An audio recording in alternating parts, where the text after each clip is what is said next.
masyado nga ang pagod ko, bibili lang naman ako ng mga ilaw at tiles. Shoot, amare, mabuti sana kung bembang ang dahilan. Nagkikisami na kasi sa bahay ng mga kapatid ko, kaya kakabitan na rin ng mga ilaw. Napakasarap sa mata, pero mas masarap pa rin tong sugar daddy ko. Daddy ka na lang talaga.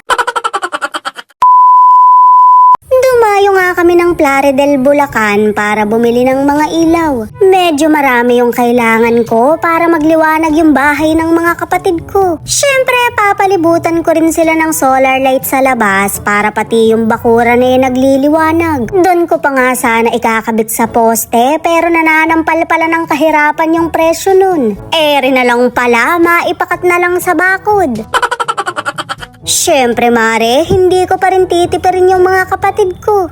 Ring pinakamalakas yung pinili ko na nagkakahalaga ng 6,390. At dahil marami kaming binili, binigyan kami ng bonggang discount. Kung bet nyo rin to, gamitin nyo lang yung code ko na HELP. I'm stuck. May lang mare, hindi to sponsor. Matatapos na nga yung bahay ng mga kapatid ko pero wala pang kumukontak sa akin makipag-collab ng X-Deal. Baka naman kahit solar panels lang. May lang yon ha, pero kung merong gusto, open naman ako. Sino naman ang tatanggi doon? Napakamahal lang singil ng kuryente ngayon. Yung unang bahay nga naming wala nang nakatira, mag-iisang taon na, nagbibil pa rin. As in zero consumption yung nakalagay, pero 750 pa rin kada buwan. Nireklamo ko naman na dahil nakatira na kako ko sa bahay ng sugar daddy ko. Pero ganun daw talaga kahit nag-zero consumption na ako.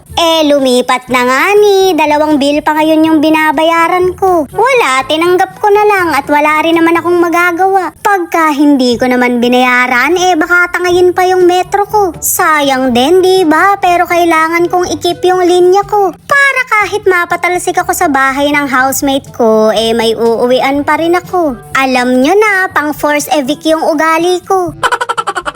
Namimili nga ako ng tiles para sa CR ng mga kapatid ko. Nakakasira pala ng ulo sa dami ng design. Kaya naman bukas na lang ako babalik dahil hindi na kinakaya ng brain cells ko.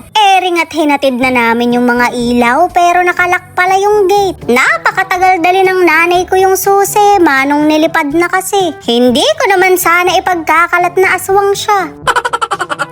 Nandito na nga ako sa loob at bumungad agad sa akin yung ganda ng kisame. Ganitong kulay yung pinili ng sugar daddy ko para maaliwalas daw. Pagka kasi yung mas dark magiging madilim. Mukhang tama naman siya ng desisyon dahil sobrang nagustuhan ko. Magaling talaga siyang pipili kaya nga ba ako yung pinili niya. Huwag kang bugok, wala rin naman kasing choices.